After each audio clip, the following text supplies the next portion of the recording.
Hey everyone, thanks for tuning in. If you're new here, consider subscribing. It really helps keep these stories coming. And while you're here, let me know in the comments where you're listening from. Now, sit back, relax, and let's get into the story. I was never supposed to be the one in the tower. That job belonged to seasonal lookout techs and retired rangers who liked spending 3 months every summer above the tree line, watching for thin columns of smoke and logging weather reports. I was an equipment technician for the Washington State Department of Natural Resources based out of Wenatchee. I maintained radios, swapped out solar charge controllers, and rebuilt small diesel generators when remote stations failed. When the first reports came in about the infection spreading through Seattle, I was in the shop replacing a cracked antenna mount from a tower in the Okanogan, Wenatchee National Forest. By the time the highways choked and the cities were lost, I was already thinking about the fire lookouts. Tall, narrow, hard to reach, one way in and out, solid timber sitting on steel anchors buried in bedrock. There were worse places to try to ride out whatever was coming. The one I chose was Sugarloaf Lookout, north of Wenatchee, up a rough Forest Service road that climbed and twisted above the conifer line. I had been there twice for maintenance. I knew it had a small propane tank, a metal water tank under the tower for snowmelt, and a locked storage box with extra tools and a backup radio. Nobody had staffed it for several seasons, but the structure was still sound. At least, that was the theory when I threw my gear into my old Tacoma and started driving toward the mountains while the valley still looked almost normal. The last normal sight I remember clearly is a line at a gas station on the north side of town. People were impatient, but still pretending this would blow over in a week or two. The news in the background was already saying the word outbreak instead of incident. A state trooper was moving slowly between the pumps, trying to keep people from cutting the line. I filled my truck and 2 spare jerry cans, bought every bottle of water and the protein bar I could grab without causing a scene, and drove away. By the time I turned onto the forest road toward Sugarloaf, cell service dropped to nothing. That was fine. I preferred silence to the constant stream of panic calls and emergency notifications that had filled the last few days. The road up to the lookout was still clear, but slick with packed snow and ice in the shaded curves. I kept it in 4-wheel drive and low gear, letting the truck crawl along the narrow cut into the hillside. At one switchback I stopped and stepped out, listening. Nothing but wind in the firs and the faint ticking of the cooling engine. The world had gotten loud in town. Sirens, helicopters, shouting, distant gunshots you tried not to identify. Up here, it felt like stepping back in time. Snow, trees, and the muted hum of the wind. I crested the last rise and the tower came into view, standing on its lattice of treated wood legs bolted to concrete footings. The structure sat just below the rounded summit, about 50 feet above the ground. The small catwalk wrapped around the glass-enclosed cab. The access stairway climbed in a series of steep flights with landings, ending a square trap door in the center of the floor. There were no tracks in the snow, except for old deer prints blown soft by the wind. No fresh tire marks, no boot tracks, nothing human. I parked the truck behind a small stand of wind-stunted pines to break up its outline. If anybody came up here later, I did not want my truck to be visible from a distance. Then I spent 15 minutes just walking slowly around the base of the tower, looking up, checking the condition of the support legs, the cross bracing, and the bolts. Some of the lower stair treads were gray and cracked, but not rotten. The legs had surface weathering but no structural damage. The cab's glass was a different story. 2 large panes on the west side were broken, jagged edges still in the frame.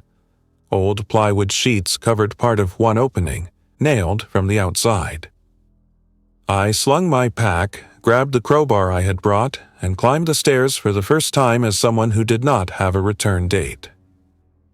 Every step on the untreated wood echoed in the cold air.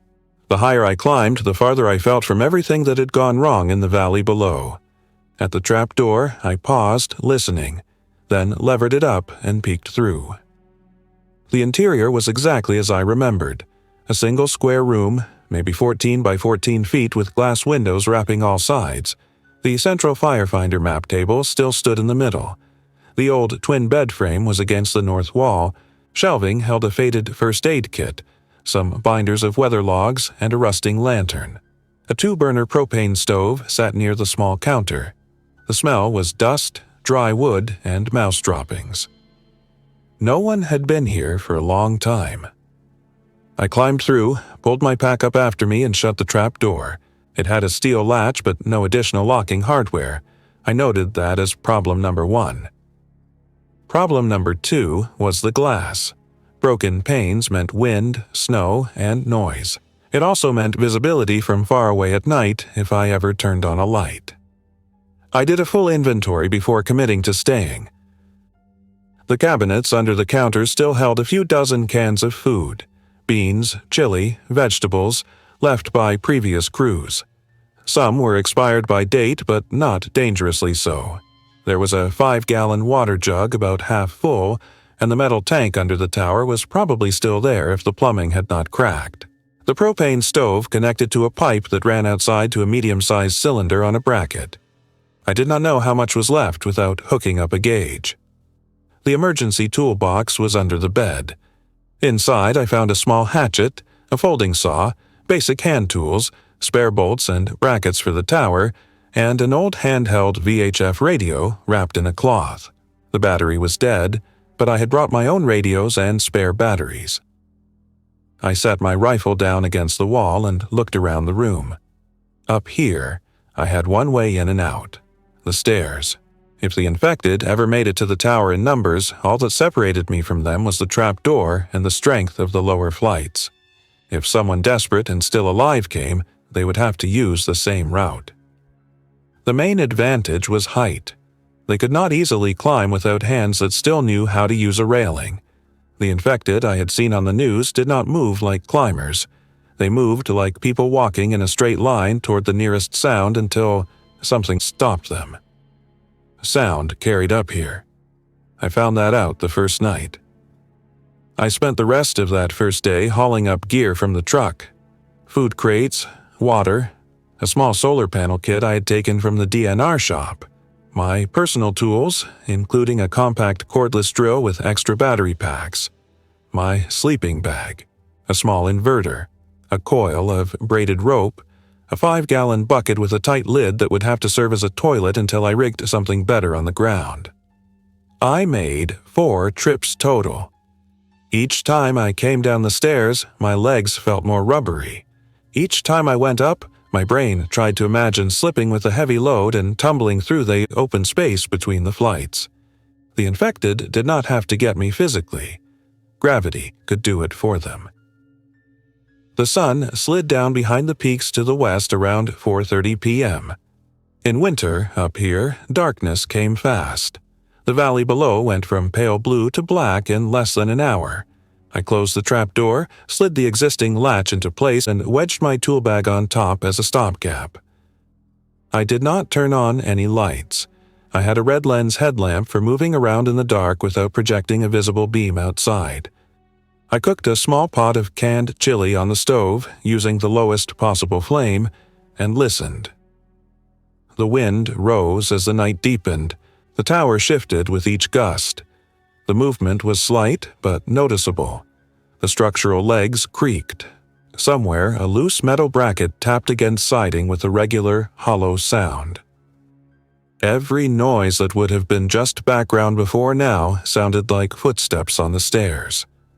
I ate, washed the pot with a small amount of water, and forced myself to rest on the old bed frame after sliding my sleeping bag over it. I kept my rifle within arm's reach and the handgun holstered on my belt. I slept in bursts. Every time the wind eased, the sudden absence of noise woke me, and I lay still, listening for something worse. By the time a faint gray light came from the east, I had decided on 2 priorities for the coming days: reinforce the trap door and quiet the tower. The trap door was solid wood, but the latch was designed to be used from above or below. That meant if anyone or anything reached the top of the stairs, they could, in theory, unlatch it and push up. I wanted a way to lock it from above using hardware they could not reach. I took measurements, made a list of materials, and mentally cross-referenced every abandoned trail sign and old maintenance shed I had passed on the drive-up. There were steel brackets, hinge plates, and heavy bolts on some of those posts. I could use them to create a sliding bar system that only moved from inside the cab. To quiet the tower, I needed to find every loose panel, bracket, and metal piece on the exterior and either remove or secure it. I also needed to address the broken glass. The wind whistling through the gaps turned small movements into loud rattles. That meant I would have to climb back down and start scavenging. The infected were still an unknown variable up here. I had not seen any yet. It did not mean they were not in the forest below. On the second day, after a simple breakfast of canned fruit and oatmeal, I did a slow visual sweep with my binoculars from each side of the cab. The lookout had an almost full view of the surrounding ridges and the valley below. The highway was a thin line of white and gray in the distance. The Wenatchee River was a dim ribbon in the low ground. I saw no movement except for trees and the occasional bird. That did not guarantee safety, but it was enough to move forward. I went down the stairs with my rifle slung and the handgun ready. At the bottom, I walked a slow circle around the base again, checking for tracks. Nothing new. The first scavenging run was to a trailhead parking area about half a mile down the road where I remembered seeing old wooden signposts. I strapped a small tool belt around my waist, walked along the snow-packed road, and kept my head on a swivel. The silence up here was different from the one in the tower. Out on the ground, there were layers to it. The distant rush of wind in higher branches, the soft crunch of snow under my boots, the faint trickle of a frozen drainage under ice. I reached the trailhead lot and stopped behind a boulder, scanning. No vehicles. The information board still held a map of the local trail network. The signposts marking directions each had steel brackets at their base and midsection where signs had once been bolted. I took my time removing the bracket hardware. The cold made my fingers slower, even through gloves, but the steel came loose with a few careful turns. I filled my pack with brackets, bolts, and 2 lengths of angle iron from a damaged post. On the way back, I kept my eyes on the tree line, ready for movement. I made it back to the tower without seeing anyone or anything. Back inside, I set to work on the trap door. I used 1 piece of angle iron to create a horizontal slide bar anchored to the floor joists with heavy bolts. When in the locked position, the bar sat across the trap door, preventing it from lifting. I drilled a slot in the iron so I could slide it with one hand but still have it lock into place under its own weight. If someone pushed from below, the force would be transferred to the floor joists, not the latch. By late afternoon, the bar assembly was functional. I tested it several times, climbing down halfway then pushing up against the door. It held. The next day, I went after the glass problem. The old plywood sheets nailed over one of the broken panes were weathered but still usable. I removed them carefully, measured, and decided I needed more material. On a maintenance trip last summer, I had seen a small storage shed near a decommissioned weather station another mile down the ridge. It had loose siding I could strip. The trip to the shed was my first real test of moving through these woods knowing there might be infected somewhere. I carried the rifle unslung this time. The safety was on, but I kept my finger indexed along the receiver, ready. Each bend in the trail, each rise, I approached slowly, listening before exposing myself. The shed was where I remembered it. The weather station tower above it had a rusted cup anemometer and a frost-encrusted radiation shield for a thermometer. I went straight to the shed siding and started prying boards free. That was when I saw my first infected in person. It stepped out from behind a clump of fir trees about 50 yards away, moving with an uneven, dragging gait. Its clothing was torn winter gear, dark parka, snow pants, hiking boots. The face was pale and slack, with dried discoloration around the mouth. The eyes scanned, but not like a human checking their surroundings. They shifted in my direction and then fixed on me. It did not shout. It did not call. It simply changed direction and started moving toward me with more intent. I dropped the board I was holding, raised the rifle, and took a steady breath. Years of sighting and target rifles at small gravel pits and training ranges came back in a rush. Front sight, rear sight, center mass. I squeezed the trigger once. The report cracked off the nearby trees and rolled out into the quiet forest. The recoil was familiar. The infected figure jerked, stumbled, went down hard into the snow, and did not get up. I stayed there for a full minute, watching for movement. When there was none, I packed the boards I had already freed, grabbed my gear, and moved back toward the tower with a little more speed. I knew the shot would carry a long way. Sound is a beacon in the woods. I also knew from every report I had heard that the infected were drawn to noise. When I reached the tower, my heart rate was still elevated. I did a fast 360-degree scan around the base, then climbed quickly and sealed the trap door, sliding the iron bar into place. Then I waited and listened. About 20 minutes later, I saw the first small group. They came out of the trees to the north, 4 of them, dressed in mismatched winter clothing, moving with the same off-balance focus as the one I had shot. They walked a meandering pattern through the snow, heads turning slowly, noses lifting as if testing the air. They were not equipped for the terrain. One slipped on an icy patch and went to one knee, then got up again in a clumsy, automatic way. They did not look up. They kept going, crossing the access road, following some internal compass that likely pointed toward the echo of my rifle shot. The sound had bounced off the ridge. They were following the reflection more than the source. It took them 15 minutes to wander out of sight. That afternoon, I installed the first plywood panels over the broken window frames. I worked from inside, leaning out over the catwalk while tethered to a rope anchored around the central structural post. I did not want to be the person who survived the infection only to fall off his own tower. By the end of day 3, the west side of the cab was sealed. The wind noise dropped by half. The tower still creaked, but the rattling and whistling had stopped. I learned quickly that any significant work had to happen in daylight, and any cutting, hammering, or drilling had to be done in short sessions with listening breaks. After each set of impacts, I would stop, listen for 5 minutes, and then continue. I made noise charts in my head, what it took to draw infected, how far sound carried, whether echoes drew them away or toward me. On day 5, I watched a lone infected wander down the forest road, pausing at random intervals. When a woodpecker started hammering on a tree some distance away, the infected changed direction and moved toward the sound. When the bird stopped, it lost focus again and continued drifting. They were not hunters in the old sense. They were just reacting to stimuli. That was something I could work with. Water became the next major task. The existing metal tank under the tower held melted snow from previous seasons. I crawled under the cross bracing, opened the inspection hatch, and checked inside with a flashlight. There was ice at the bottom with a few inches of liquid water above it. The tank lining was not cracked. Good. I could do 2 things: melt more snow into the tank with a simple pipe and funnel system, and rig a manual pump or gravity feed up to the platform. I did not want to run extension hoses up the legs. Hoses could freeze and crack, and anything hanging from the tower could be grabbed or cut by hands reaching up. Instead, I decided to store water in small containers in the cab and use the tank as a cold reservoir.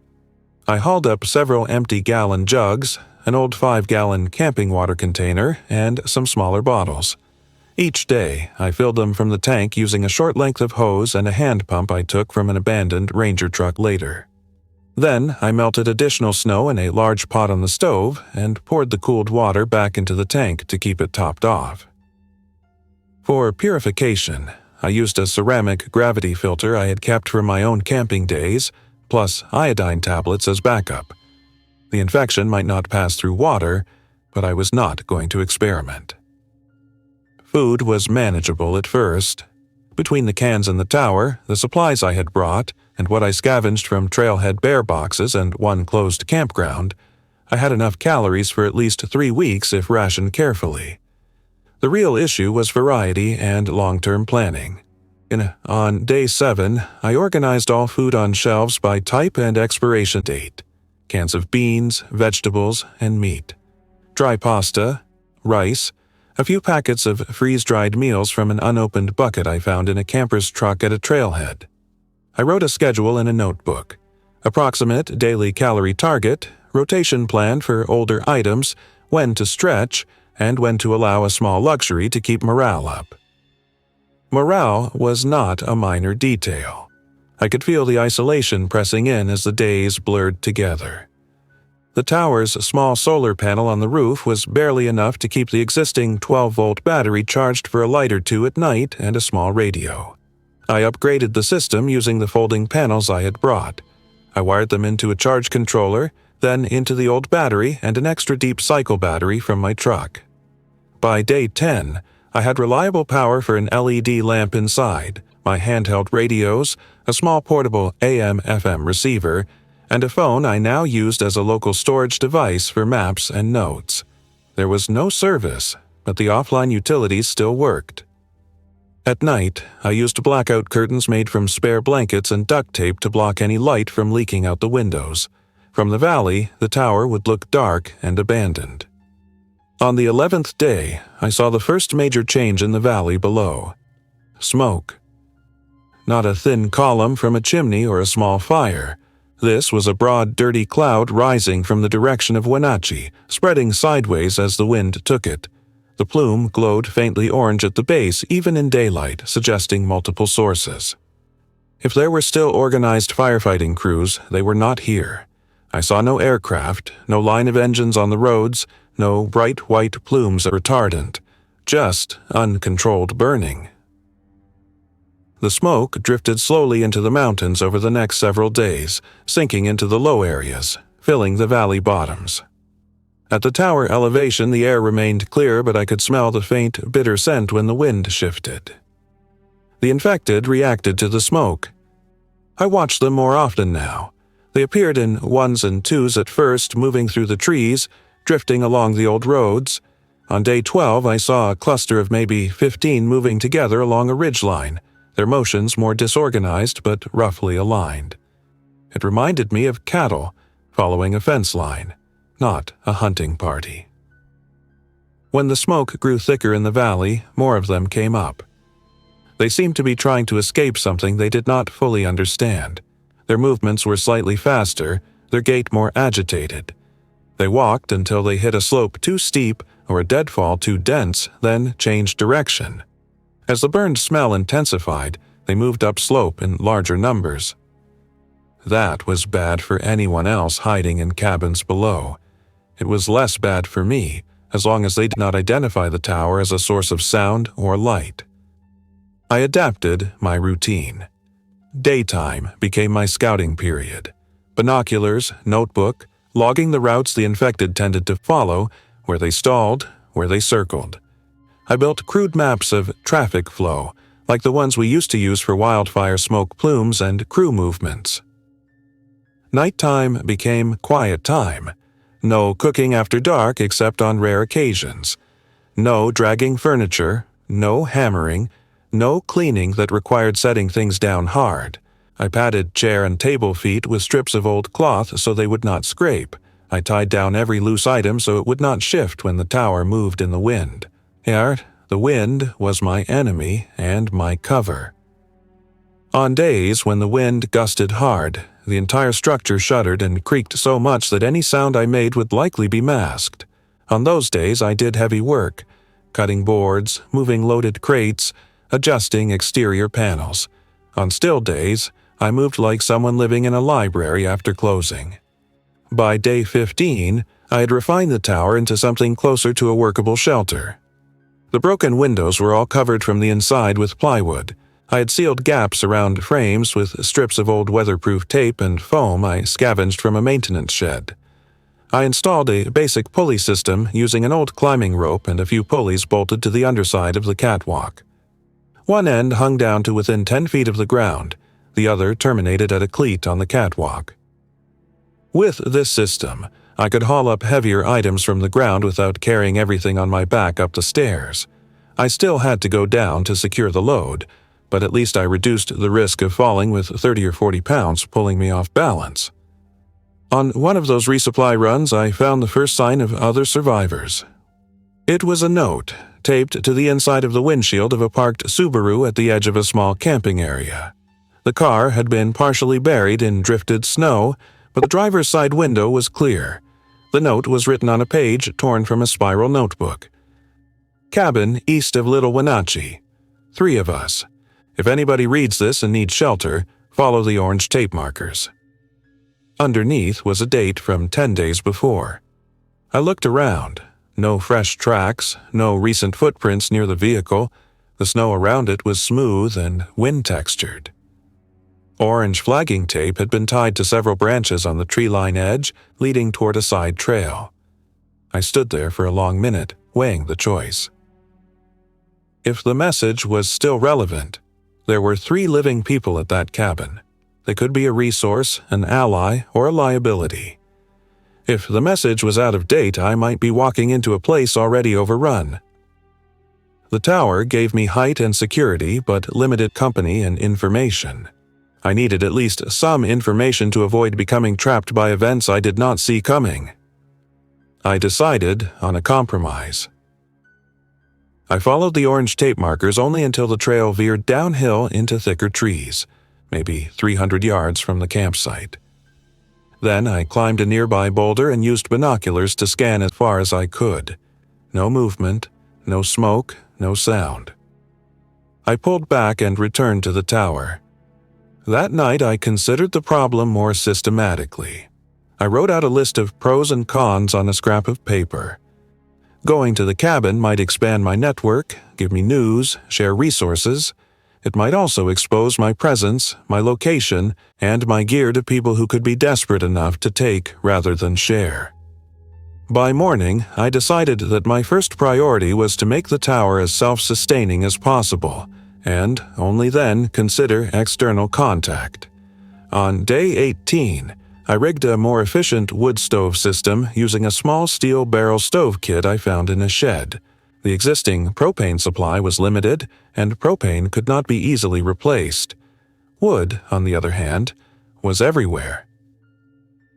I installed the barrel stove opposite the bed, venting the stovepipe through an existing hole that had once held an exhaust fan. I used proper flashing and sealed around it with high-temperature sealant from my repair kit. Then I stacked a small pile of split wood near the stove, bringing only what I needed for a few days at a time to reduce fire load in the cab. Burning anything inside a wooden tower is a risk, but I followed the same safety standards we used in fire camps. Clear zone around the stove, metal heat shield behind it, fire extinguisher within arm's reach. I also kept a metal bucket of water near the stove just in case. The first night I fired it up, the tower warmed noticeably. The dry air felt almost luxurious compared to the damp cold I had endured up to that point. The smoke from the stovepipe exited high enough that it blended with the general haze and did not create an obvious column. I monitored the area around the base for any signs that the smell drew infected, but I saw no change in their patterns during the first few days of use. On day 20, the smoke from Wenatchee grew thicker, and the infected patterns changed more dramatically. They came in larger groups now, sometimes 20 or 30 at a time, moving slowly across clearings and along the roads. They avoided areas where the smoke had settled heavier, choosing ridges and wind-exposed slopes instead. From the tower, I could see their slow migration route. They were filtering up and around, skirting deep valley pockets where the air was worst, then drifting toward foothill communities and smaller towns. Occasionally, I saw 1 or 2 break off and head toward a distant sound I could not hear from my elevation. Once, in the late afternoon, I watched a group cluster around a cabin roof barely visible through the trees. Some of them pulled at the door and windows. Others just milled in the yard. I saw no defenders. Eventually, the group drifted away when nothing new happened. I kept a daily log in one of the old weather notebooks. Each entry recorded temperature, wind speed estimates, smoke conditions, and observed infected locations. It gave me something systematic to do and helped keep my mind from slipping into vague worry. The radio became my only consistent link to anything beyond what I could see. The AM bands were mostly static now, with occasional bursts of distant stations repeating emergency advisories that were clearly recorded days earlier. On shortwave, I picked up a few transmissions from amateur operators, but they were fleeting and hard to understand. On day 22, I caught a clear exchange on a local VHF frequency that wildland crews used in summer. Repeat, we are at the Chelan County Public Utility District substation near Monitor. We have limited power and shelter. Anyone hearing this, respond on channel. The voice cut out briefly, then came back, partially overlapped with another transmission. Food is running short. We can't hold forever. If you're out there. I tried to respond, keying my handheld and identifying myself with my name and former role. The carrier light came on. I spoke steadily, giving my approximate location and situation. There was no reply. The signal faded. I heard nothing else from them in the days that followed. I stopped trying to call anyone on that frequency. Each transmission was a risk. The tower sat high and clear, and my antenna was efficient. My signal might reach someone I did not want, and unless they had line of sight, I could not estimate where they were. Isolation became a structure, not just a circumstance. My days fell into a pattern. Wake just before first light. Check the surrounding area through the windows. Boil water on the stove for coffee and oatmeal. Listen to the radio while eating. Do a morning sweep with binoculars, noting any new infected or changes in terrain. Fallen trees, fresh tracks in the snow, new smoke pockets. Late morning to early afternoon, I worked on tower improvements or took short, planned trips for supplies. I never stayed away from the tower longer than 2 hours. If a swarm chose that exact moment to surround the base, I needed enough daylight left to observe them and plan a diversion. Afternoons were for maintenance, cleaning weapons, sharpening tools, reorganizing gear, and for tracking infected movements. Evenings were for writing, reading old manuals I had found in the storage box, and sometimes watching the last light fade over the peaks.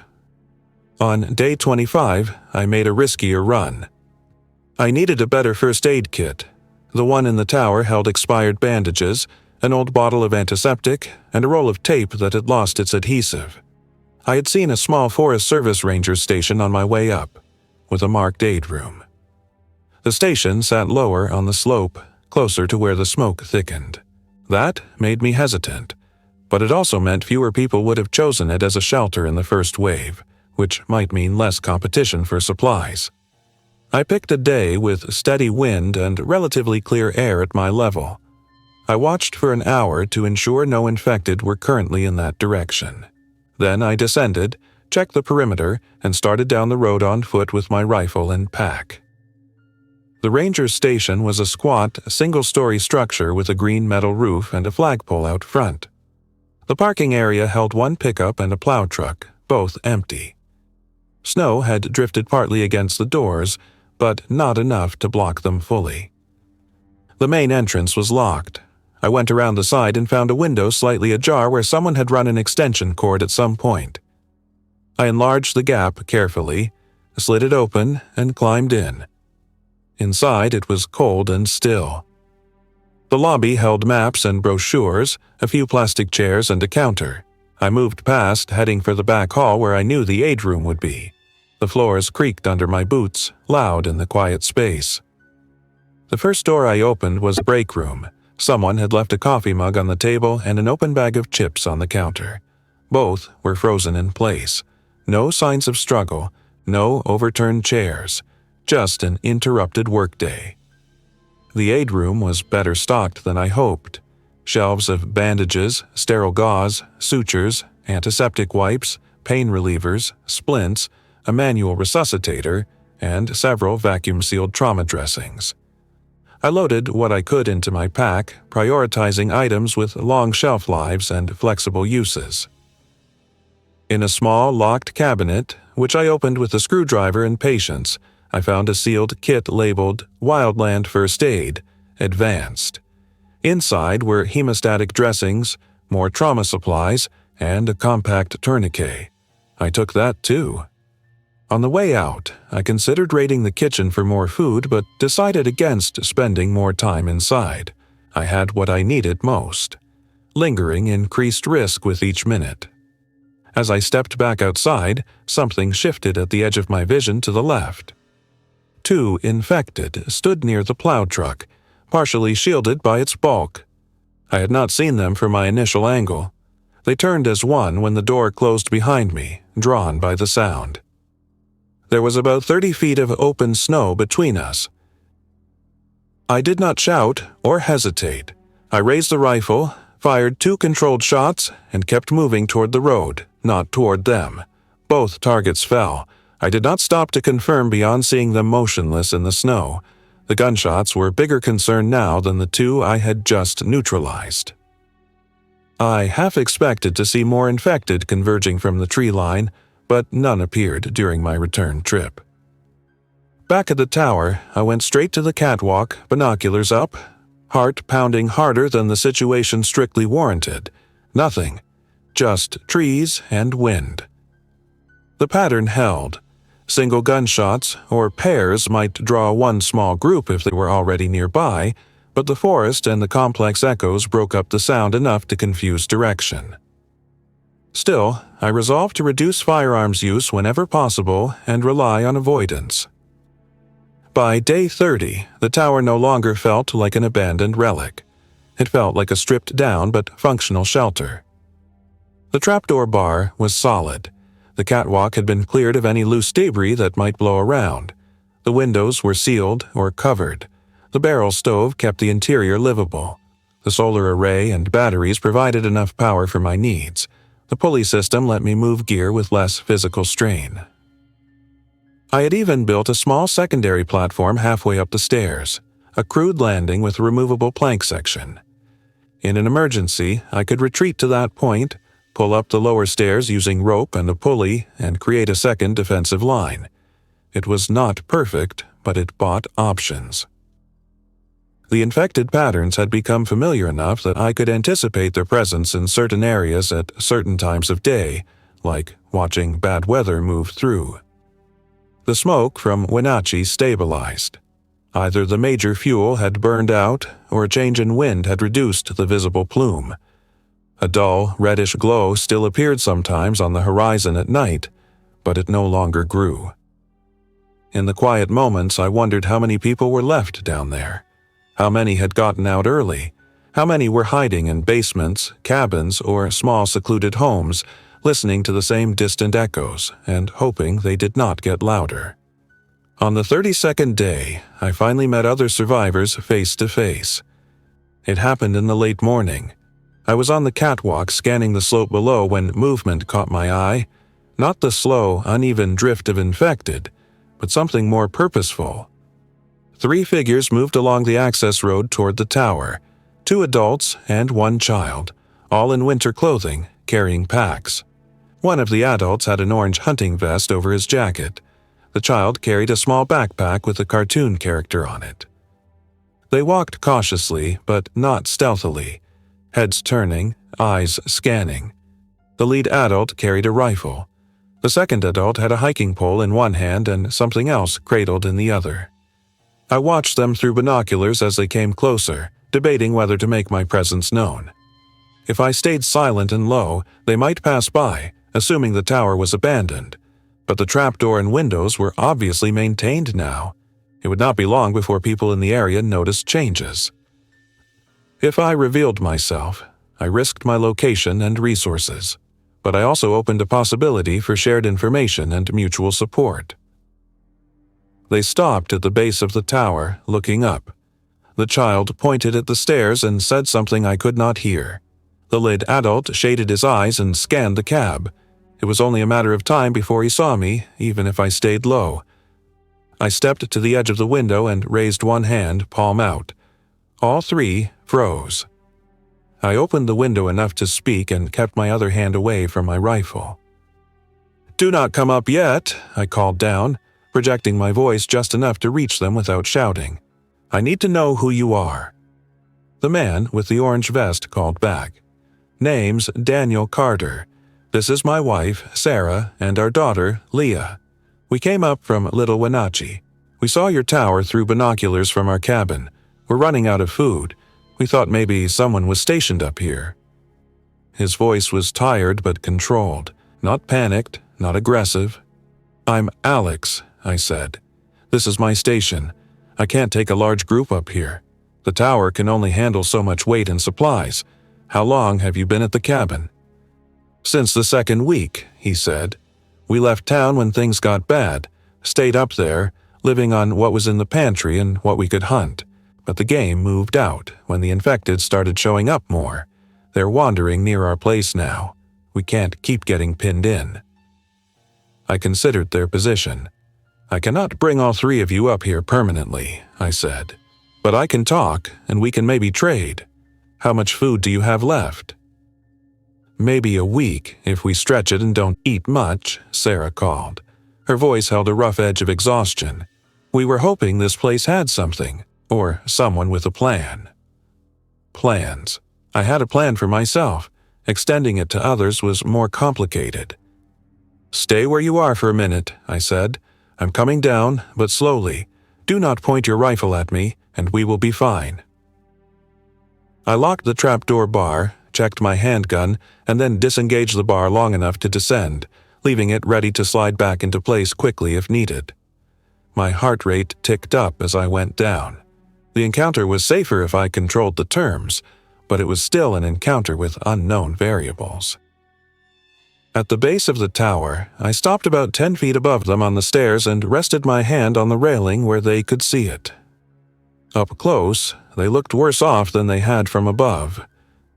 Daniel's beard was overgrown, his eyes bloodshot. His rifle was a used but maintained bolt-action .30-06. Sarah carried a revolver and a bundled blanket with something inside, likely extra clothing for Leah. The girl, maybe 8 or 9, looked pale and thin, but alert. "We're not looking to take anything by force," Daniel said immediately. "We've just been alone too long. Heard gunshots up here a few times. Saw the windows covered. Figured someone knew what they were doing." "I know a little," I said. "Enough to not die in the first week." That got a faint smile out of him. "Here's the situation," I continued. "This tower is good for 1, maybe 2 people long-term. It was not built to hold a family full-time. More people means more food and more water, and everything has to come up those stairs." "We can help," Sarah said. "We're not asking to sit while you do all the work. Daniel used to do maintenance for the city. I'm a nurse. We can mend, fix, patch, whatever. We just need somewhere safer than the cabin. The infected found it twice last week." A nurse. That changed the equation. Medical skills were one of the scarcest resources left. Even with supplies, my knowledge was limited to basic first aid and what I had picked up working around fire crews. A nurse meant increased survival odds if anything went wrong physically. I weighed the structural limits of the tower again in my head. The legs and footings were solid. The weight of 3 more people would not compromise them immediately. The main risk was resource strain and conflict. "I can't promise anything permanent," I said, "but I can offer short-term shelter while we evaluate. If you come up, you follow my rules. No loud noises unless absolutely necessary. No lights after dark near the windows. No going out on your own without telling me. We move as a unit." Both adults nodded instantly. "Also," I added, "if this does not work, we plan together where you go next. I will not leave you locked out, but I also will not let this place get overrun because we tried to stretch it too far." "Understood," Daniel said. I stepped down the remaining stairs and shook his hand. His grip was firm but lacked some strength, like someone who had gone just a bit too long without enough calories. We moved quickly to shift their most essential gear up. I used the pulley system to bring up packs while they climbed with only clothing and the child. I introduced them to the interior, showed them the trapdoor bar, the stove, the water system, and the hygiene routines I had established. Leah stared out the windows, eyes wide. "Do they come up here?" she asked quietly, pointing at the forest. "They stay down there," I said. "Our job is to keep it that way." That night, the tower felt smaller but warmer. Sarah helped reorganize the sleeping arrangements, turning the single bed into a shared sleeping platform for her and Leah, while Daniel and I laid our sleeping pads on the floor. She also inspected my medical supplies, nodding approval at the contents from the ranger station and adding some organization that made sense for treatment speed. Daniel and I talked quietly after Leah slept. "I know we're a lot to ask a stranger to take on," he said, "but staying at the cabin wasn't an option much longer. You can hear them at night now. They bump into the walls, scrape at the windows. The smoke from town pushed them our way. I've seen their routes," I said. "You were on one of their lines. This place is less obvious, but it has its own risks." "How long you think we can stay?" he asked. 40 days was my initial plan to see if things stabilized. I answered honestly. If the infected presence changes, if any organized response appears, if weather or fire makes this position untenable, we're at day 32. In 8 more days, we reassess. He let out a slow breath. 8 days of not hearing those things breathing right outside the walls sounds like a vacation. The next morning, the routine shifted. We had more hands now. That meant we could divide tasks and extend the range of our activities, but only carefully. Sarah focused on making the interior more functional for multiple people. She rigged a privacy curtain using a blanket for changing, rearranged storage to free more floor space, and built a better hygiene system using a small folding screen and a schedule for emptying the bucket downwind and well away from the base. Daniel and I went on a joint scouting run, leaving Sarah and Leah in the tower with strict instructions on the bar and radios. We moved toward the direction of their old cabin, both to confirm its condition and to map any infected concentrations. It took us an hour to reach the general area. We stayed upslope from the cabin, concealed among trees, and watched from about 100 yards away. The cabin showed signs of repeated attention. Several windows were broken. The front door hung slightly askew on its hinges. The snow near the entry was trampled and discolored. A few shuffling figures moved around the yard, then drifted away. "You left at the right time," I said. Daniel nodded, jaw tight. "We heard them break the back window the same night we left. Took what we could carry, left the rest. That was 2 days ago. Guess they finished the pantry." We did not go closer. On the way back, we detoured to a closed campground where I had not yet scavenged thoroughly. With Daniel's extra carrying capacity, we were able to bring back more canned goods and a couple of sealed 5-gallon buckets of emergency rations that someone had stored in a bear-proof locker. Back in the tower, Sarah inventoried the new supplies with an efficiency that made me glad again I had taken the risk on them. She recalculated daily rations, showing that with careful use we could make our combined food stores last about 35 days. "Which carries us past your 40-day mark," she said. "Gives us room to think." Leah contributed in small but meaningful ways. She organized smaller items, kept notes of inventory changes in a neat, careful hand, and helped keep the interior clean. She also forced us to maintain some semblance of normalcy, quiet conversations that were not just tactical, small jokes, even 1 or 2 simple card games with a deck that had been left in a drawer. The infected presence did not decrease during those days. If anything, it stabilized into a constant background factor. From the tower, we watched them move along the ridges and through clearings. Some days they were fewer, some days more. They never attempted the stairs, even when a few passed directly under the tower. On the 35th day, a storm hit. The weather had been relatively stable up to that point, cold, with occasional light snow and moderate wind. This front came in hard from the west, with heavy snow, gusts that made the tower sway more than I liked, and a low-pressure system that squeezed the air tight. The first gust punched the tower in the early evening, around 6 p.m. Dishes rattled in the cabinets. The stovepipe flexed slightly. The whole structure creaked in a deeper, more stressed tone than usual. "Everyone away from the windows," I said immediately, "and stay away from the stove until I check the pipe." I went out onto the catwalk in full winter gear, harness clipped to a safety line. The wind hit hard, cold, and loaded with snow. Visibility dropped to a few dozen yards. The trees below thrashed. I checked every bracket holding the stovepipe, tightened two that had worked slightly loose, and verified that the flashing was still sealed. Then I moved around the catwalk slowly, feeling for any new vibration in the structural members. The tower was doing what it was designed to do, flex slightly to absorb wind load. But years without active maintenance had loosened some components, and my additional modifications had altered wind flow in small ways. One diagonal brace near the southwest leg had begun to show hairline cracks in its outer layers of wood. From above, I could see a subtle shift when the gusts hit. That brace failed fully in a major gust toward midnight. We heard it as a sharp crack, followed by a deep groan as the tower shifted a few inches to one side and then back. Leah woke up with a start. "Are we falling?" she asked, eyes wide. "No," I said. "The tower is flexing, but we need to address that brace as soon as the storm passes." The storm lasted through the night and into the next day.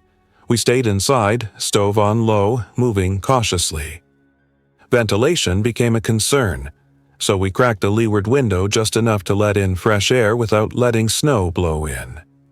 When the wind finally eased on day 36, I went out with tools, rope, and a replacement brace I had made from a board scavenged earlier.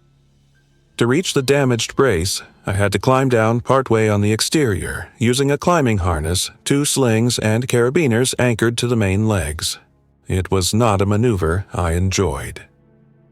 Daniel belayed me from the catwalk, rope threaded through an improvised anchor around the central post. The snow-glazed wood was slick even with my boots' tread. I reached the cracked brace, assessed the damage, and realized it was worse than I had thought in the dark. The outer layers were split almost through at the midpoint. "I have to remove this piece completely and put the new one in," I called up. "The tower will shift a bit when I take the load off. Don't panic, just keep tension on the rope."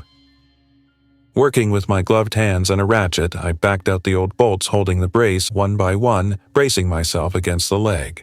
When the last bolt came free, the brace sagged away and then fell, dropping into the snow below with a dull thump. The tower moved. Not much, but enough to make my stomach lurch inside my harness. A deep creak sounded through the beams. "Still with me?" Daniel called, his voice tight. "Still here," I answered. "Hand me the new brace." He lowered the replacement on a line. I guided it into position between the leg and the cross-brace anchor plate, aligning holes by feel and sight, then drove the bolts through and tightened them in sequence. Once the last bolt was torqued down, the structure felt more solid under me. The next gust of wind produced the usual creaks, but none of the sharp, dangerous sounds from before. When I climbed back up to the catwalk, my arms shook with exhausted adrenaline. We had saved the tower from a progressive failure that might not have been immediate but could have become serious in a later storm. That night, the wind dropped, the snow fell lightly and steadily. The world outside the windows became a gray, soft blur. Inside, we sat at the small table drinking hot tea. "We made it," Sarah said quietly. "Through the storm, at least." "And through 36 days, I added. "We're close to the 40-day mark." "What happens then?" Leah asked. It was a fair question. I had framed 40 days as a checkpoint, not a magic number, but it still hung in the air as a milestone. "We look at our situation objectively," I said. "Food stores, fuel, structural stability, infected presence, any signals from outside. Then we decide if staying here longer is safer than trying to move to a more sustainable location." "Like that power station you heard on the radio," Daniel said.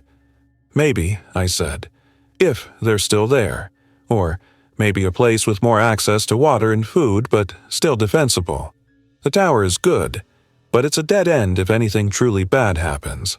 Long fire season, major structural failure, or a very large group of infected deciding to camp below. We spent part of day 37 sketching options. We could try to reach the Chelan County PUD substation site. Pros: power infrastructure, sturdy buildings, possible other survivors. Cons: closer to urban zones, more infected, unknown control of the site. We could aim for a small lakeside community further into the mountains, where cabins had independent water systems and wood stoves. Pros: scattered structures, more dispersed population, more foraging options. Cons: difficult terrain, more travel time. We could remain in the tower beyond 40 days, focusing on expanding our perimeter slowly. Pros: current security and familiarity. Cons: finite resources, psychological strain, increasing risk of unforeseen structural issues. No option was perfect. On day 38, we received a new piece of information that tilted the balance. The VHF radio crackled to life around midday with a voice I had not heard before. "This is a relay station calling any listening posts in the Wenatchee area," the voice said. "We have established a small safe zone near Lake Wenatchee State Park. Limited capacity, but we are taking in families and individuals who can contribute. If you receive this, respond." Daniel and I exchanged a look. I keyed the radio. "This is Sugarloaf Lookout," I said. "We are 3 adults and 1 child. We have shelter but limited food long term. We heard your transmission." There was a pause. Then the voice returned. "Sugarloaf, copy 3 adults and 1 child. We are about 10 miles from your location as the crow flies. More by road. We have perimeter defenses and access to the lake for water, but we're short on medical personnel and people with technical skills. Can you travel?" "A nurse and a maintenance tech here," I replied. "We have basic gear, no vehicle we want to risk on bad roads." "We can't spare fuel for a rescue," the operator said, "but we can provide coordinates and advice if you decide to move. We recommend moving early in the day with minimal load. Infected activity near the lake has been moderate but manageable." After exchanging more details and confirming it was not some trap, questions about landmarks, local names, conditions, we ended the call with no firm commitment. That night, the 4 of us talked for hours. Staying meant familiarity and control, but slow decline. Moving meant risk in the short term, but potential improved conditions in the medium term. "What do you think, Alex?" Sarah finally asked. "I think the tower is an excellent temporary refuge," I said. "It got us through the worst initial chaos, the smoke, the early waves, but it was never designed to be a permanent settlement. The safe zone by the lake, if it is truly organized and defensible, offers more long-term viability. Water, fish, more foraging, maybe even some agriculture when seasons change." "And more people," Daniel said, "which means more hands and more problems." "True," I said, "but a community has redundancy. If I break my leg here, you carry us as far as you can and then we all probably die. If I break my leg there might be someone else who can fix radios, someone else who can do heavy lifting." Leah listened quietly, hugging her knees. "I don't want to hear them under the windows again," she said softly. "I like being high up, but I don't like thinking this is the only place." In the end, we decided to use the remaining 2 days before the 40-day mark to prepare for a possible move, without locking ourselves into it. We packed go bags for each person, clothing layers, basic medical kits, small personal items, portable food for 3 days, water bottles, fire-starting tools, map copies, and radios. We cached some supplies in a hidden location near the base of the tower in sealed containers in case we ever had to come back in an emergency or send someone else here.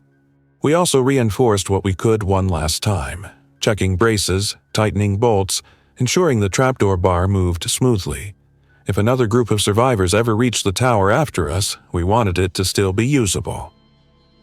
On day 40, I woke early, before first light, and did a slow circuit of the windows. The valley below was a dim, smoky gray. No new fires, no vehicles on the highway. A few infected moved through the lower forest, but their numbers near us were slightly lower than they had been 2 weeks earlier. The sky above the peaks to the east began to lighten, turning from black to deep blue. I marked the 40th day in my logbook with a simple entry. Day 40, alive, 4 of us, tower intact. We had survived the first 40 days of the outbreak from this old fire lookout. I stepped out onto the catwalk with my coffee mug cradled in gloved hands. The air was cold, but clear, the wind gentle. I could see the faint shimmer of Lake Wenatchee in the distance, partly frozen, partly open, reflecting the early light. Behind me, I heard the sounds of movement as the others woke, sleeping bags rustling, the small stove being stoked. From up here, the infected below were tiny figures, scattered, slow. They were real and dangerous, but they were not all that remained. "You thinking about it again?" Daniel asked, stepping out next to me, his own mug steaming. "Every minute," I said. "Leaving, staying, the safe zone, what comes after 40 days?" He nodded. "Whatever we choose, these 40 days got us here. We did not just hide. We worked. We reinforced. We learned." He was right. We had taken an old, abandoned structure and turned it into a functional shelter. We had learned the infected's patterns, adapted our behavior, and avoided unnecessary fights. We had treated sound, light, and movement as resources. We had managed food and water with discipline. We had made hard choices about risk and trust. And someone down by that lake had sent a signal that not everyone had given up. "We'll head out tomorrow morning," I said finally. "We travel light, we stick together, and we move with the same care we used here. The tower did its job. Now we see what comes next." For now, for this last day, we remained. We spent it doing final checks, reviewing maps, practicing silent signals and movement patterns for travel. We cooked a slightly larger meal than usual from our stores as a small mark of transition. We talked about what roles we would take in the safe zone, if we made it: nurse, technician, general labor, lookout. As the sun dropped behind the peaks and the valley sank into shadow again, I looked around the interior of the cab one more time. The plywood over the old broken windows, the iron bar over the trap door, the stove and its carefully installed pipe, the organized shelves of gear, the pulley rope coiled neatly by the hatch, the worn notches in the floor where my boots had stood so many times scanning the horizon. The lookout had been empty when I came. Now it held the imprint of 40 days of deliberate survival.